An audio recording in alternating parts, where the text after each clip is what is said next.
Says here, Monster Week is an annual community event created and organized by Jenny D and Pointy Hat to bring together the TTRPG creators on YouTube. This year's theme is dragons. Yeah, that sounds reasonable. I mean, really, it's the whole reason we're doing Dragon Month here on the World Builders Library. I mean, world building essentials and exercises. Do you like that? World Builders Library? WBEE was always a little clunky. The point is, Dragon Early Summer was inspired by these YouTube powerhouses. Oh boy, not even 100 words, and we've already been distracted by our first tangent. What are we doing today, guys? Dragons? A book review, that's what. Boring. Come on, that's not fair. It's a book about dragons. Look, if you're going to do dragons, you need resources. World building is a massive task. It's never done, so cheat every chance you get. Fizban's Treasury of Dragons we'll figure that out. Right now, it's hard to wholeheartedly recommend old books because we don't know what the new 2024 edition books are going to look like. There is an official dragon-centered book coming out in July. However, it looks like a compilation of adventures. Will it have a strong bestiary? We don't know. We do know that Wizards of the Coast has a lot of ground to make up for the 2024 rule set. First thing to be said about making any hobby purchase. If money isn't an issue and you like the idea of putting together a library just for the sake of it, buy the thing. The art is great and it sits on a shelf quite nicely.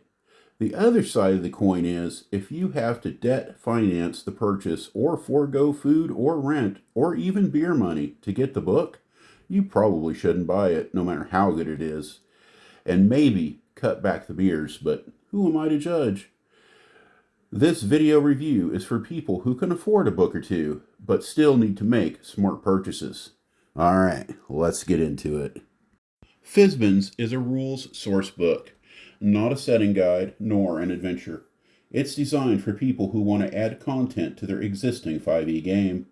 The first chapter adds to the stable of 2014 races and subclasses, while Chapter 2 gets into magical devices and spells. With the 2024 books out with a revised system, that makes these first 30 pages a bust in my book.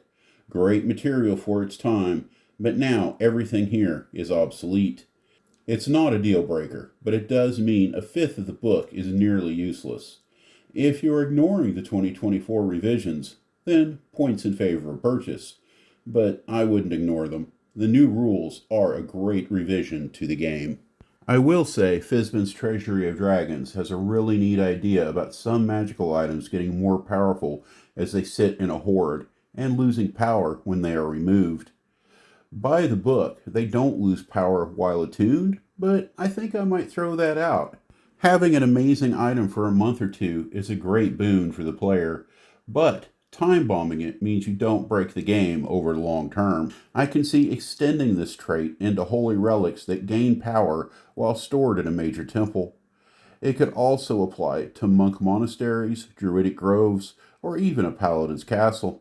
Might be something to think about for the Bastion system. Chapter 3 is Dragons in Play, and is a chapter of charts. You could use most of these for any powerful monster. It's stuff like appearance, faults, mannerisms, etc.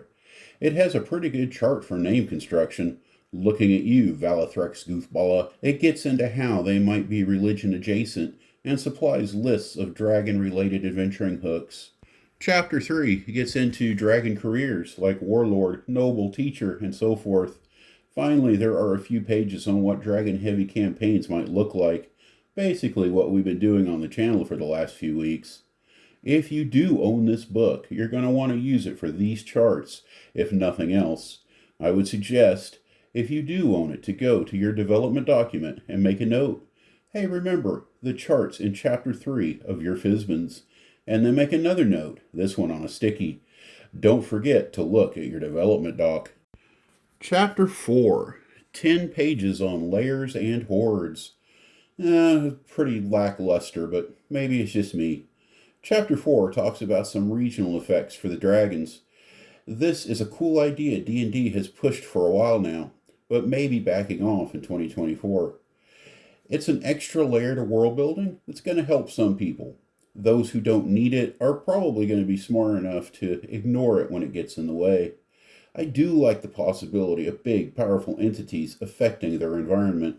It's actually pretty central to the area my Heston campaign group is currently adventuring in. However, world builders should have a long think about how they are going to implement this idea, and it's certainly okay if you don't use it at all. Most of these 10 pages are more about treasure of the non magical variety. Again, this isn't just good for dragons. It's a call to be as creative with treasure as possible. The selling of jewelry, high art, and other items can be a mini adventure where the party has to find the right buyer to maximize profit. It encourages them to maintain connections to fences and assessors. There are suggestions for raw gold here, as well as a 24-item list of unique treasures. For instance, a set of irregular polyhedral dice with 9, 13, 25, and 34 sides. That leads us to Chapter 5, the Draconomicon. Draconomicon?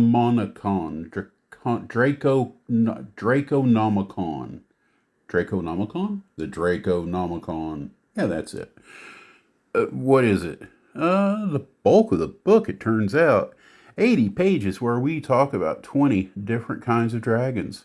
Everything short of stat blocks. Those come later. We've got amethyst dragons, copper dragons, fairy dragons, sapphire dragons, white dragons, and more. 15 more, actually, because, math. It's 4 to 5 pages for each one where the writer deep dives on details, personality traits, social connections, little lists of additional spells by age class, a layer map, layer actions list, and more treasure, generally of the non-magical kind. Each of these sections has a couple of hundred words about a specific dragon. For instance, Emerith, Dragon of Statues, or Doom of the Desert.